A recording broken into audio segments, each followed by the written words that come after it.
Online Assets for Your Club, Part 2, YouTube. That's what's coming up next on LCARA HAMRadio.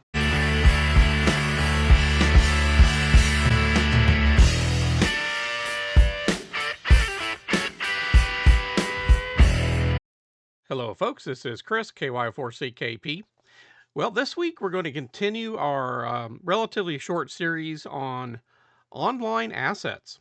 And we're going to talk about the YouTube channel, the club YouTube channel that we've been running for coming up on 7 years, I guess, certainly well over 6 years. And we just want to talk about this a little bit. This was something that the club decided to take on, and for a number of reasons. The first reason was really as a way to help communicate information for our members. We have a good number of members for our club.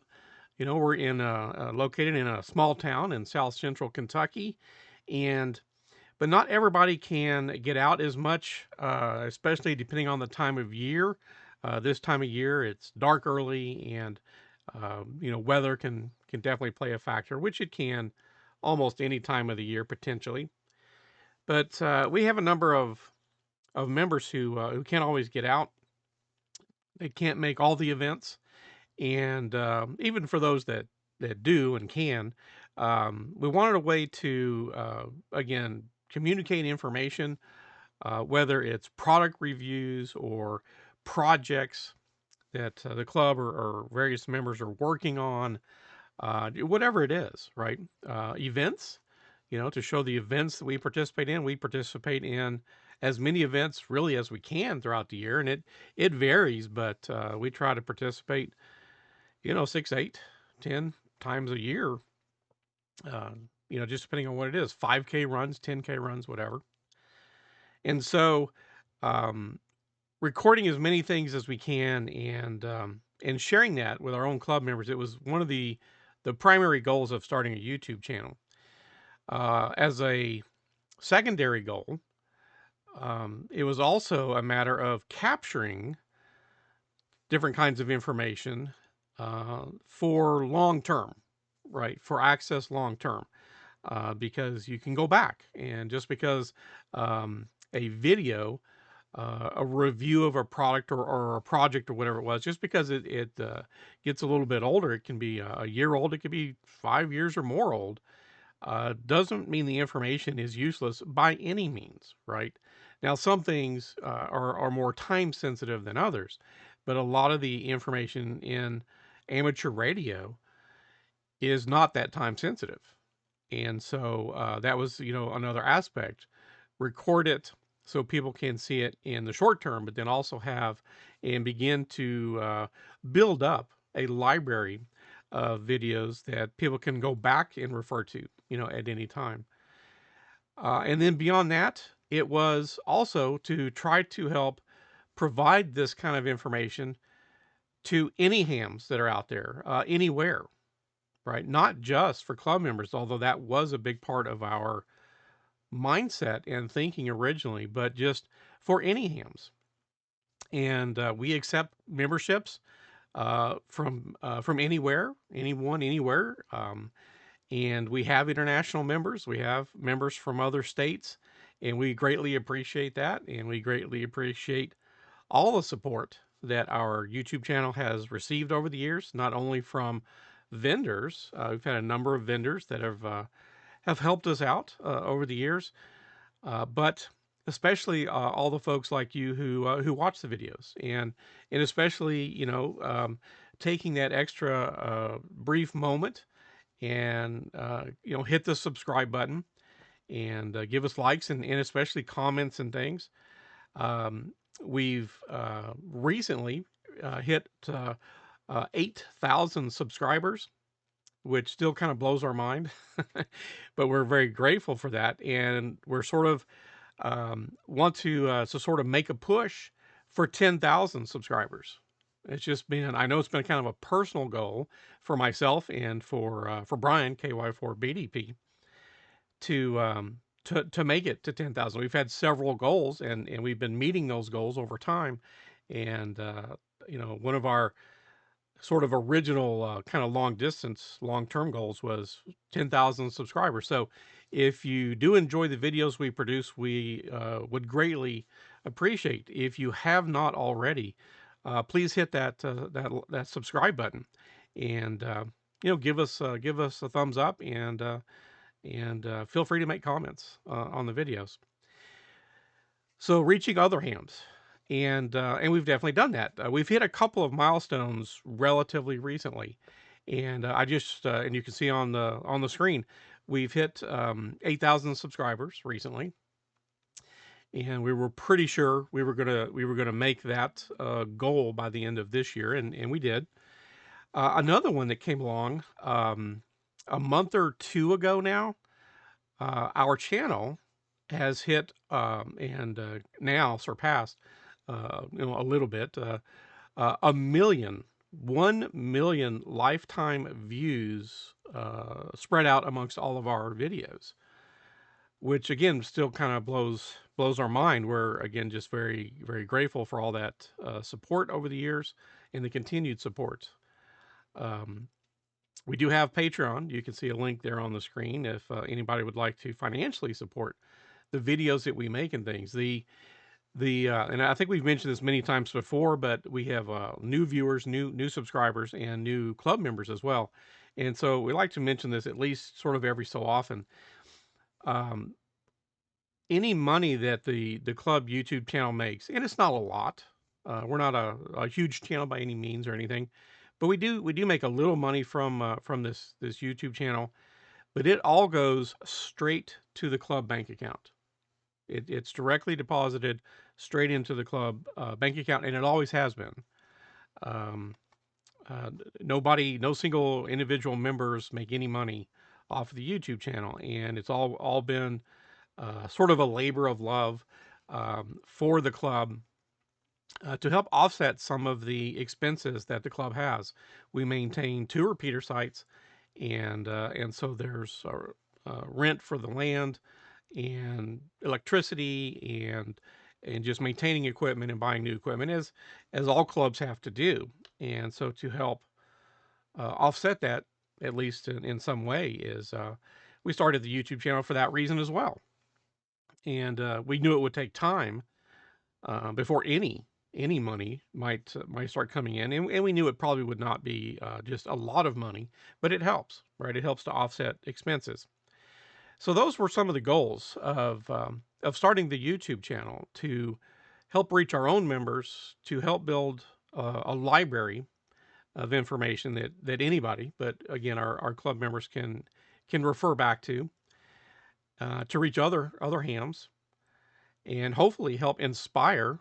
We say this a lot as well. We really try to inspire other hams and other clubs just by somewhat leading by example and just trying to show, here are the things that we're doing. There's lots of other activities and projects clubs can work on and participate in. Again, civic activities and things. And so we're just trying to help inspire other folks. We're just doing the things that we enjoy and that our club members enjoy. And again, hopefully that can give other people ideas. You don't have to do exactly the same things we do, but maybe it gives people other inspiration and things that they can do and try to do. As far as whether or not a club should consider starting a YouTube channel, I would say a definite yes. Consider starting a YouTube channel. Now, we've talked about this before. We talked about and we had a series of videos we presented at Hamvention a couple of years ago. 10 ways to grow your club, and having a YouTube channel was one of those things. Just one of, again, several online assets, like we talked about our web page, in the previous video, and we're going to cover YouTube here. Definitely consider having a decent web page. Definitely consider having a YouTube channel, and we're going to talk about Facebook and Instagram and some other things in the third video. Consider these things. Consider these online assets as a potential for the club for all the reasons I've already mentioned, and maybe other reasons that you can think about for your club. But do be aware, and again, we mentioned this in the 10 ways to grow your club video and presentation at Hamvention. Somebody, and hopefully, sort of optimally, several somebodies will take ownership of creating and maintaining a web page, creating and creating content for a YouTube channel, or the Facebook page, or Instagram, whatever online and social media avenues that you want to participate in and use for your club. Somebody has to take ownership of those things, and again, hopefully several somebodies, because it's a lot of work. Now, again, we maintain the YouTube channel by donating time, because we've never gotten paid for this. I haven't. My brother hasn't. Other people have helped contribute over the years. It's all donated time and effort to our club, and again, all the money goes straight to the club. But it's pretty significant, and that's why we only put out typically one new video per week on Fridays, and we try to also repost one of our previous videos. Right, we have our Time Machine Tuesday. We try to put out videos on then. Like everything else in life, you get busy and stuff happens, but that's our general schedule. Vintage videos on Tuesdays and new videos on Fridays. Uh, and even just one new video a week can be a lot, because we're not retired. A lot of our club members are retired, but we're not retired, and you have to work it in to family and life and everything else. But it can be a nice way to, again, share with your club members and other hams, and help get recognition and interest for your club.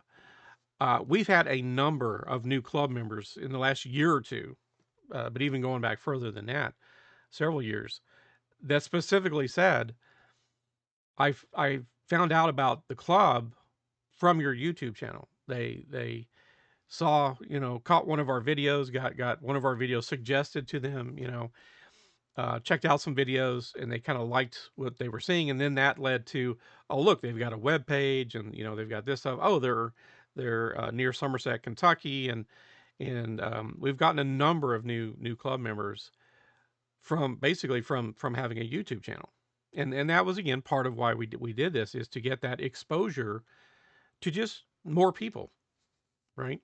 And we have international members, which is really, really cool. And we're happy to have remote members. So we just wanted to go over this, and you can see a few things on the screen here. Again, we've hit over 8,000 subscribers, which again we're so amazed and thankful for.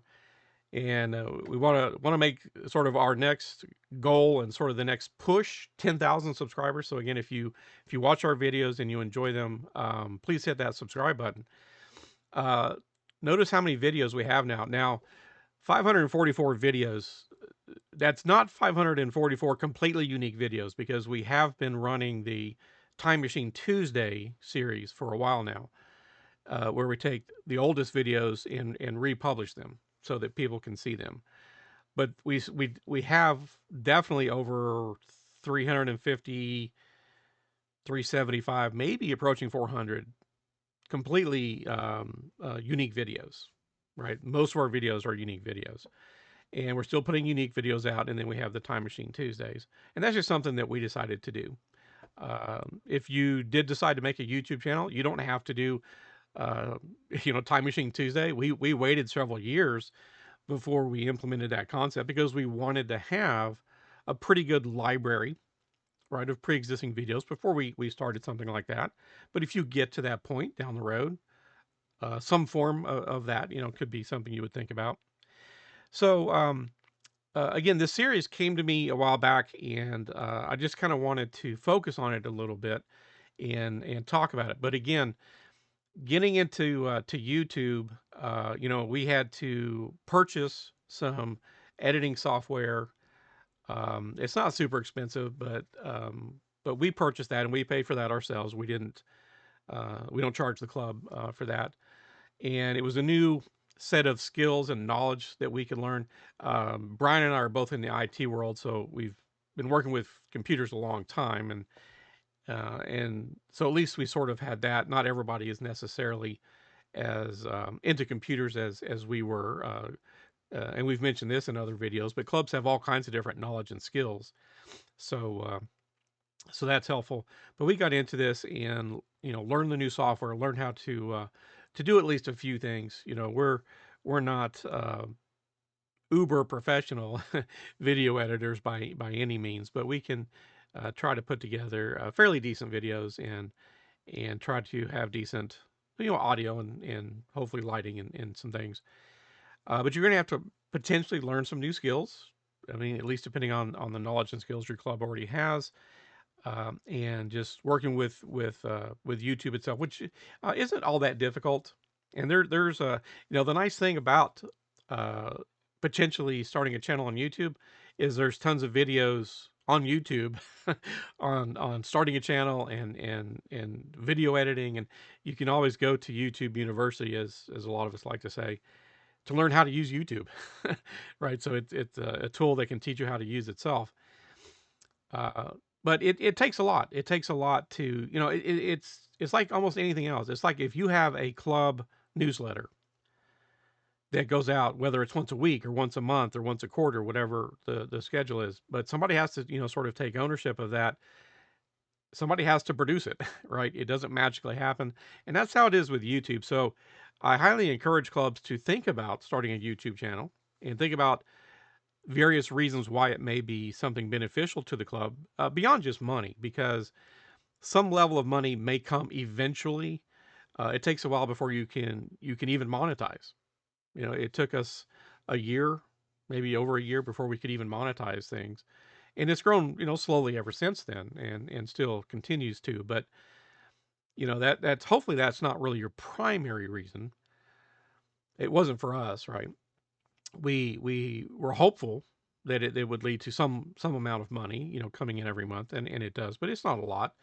But but it's going to take some effort, right? It's going to take some effort to do this. And one other thing that we've thought about with this, and we have a good amount of technical knowledge in our club. We have several people who have or do work in the IT field and some other fields. So we have a pretty good amount of knowledge for those kinds of things, and some of the things that we're doing with the club. And there's some other sort of online assets that I'm going to be covering in this short series as well, that some members have produced.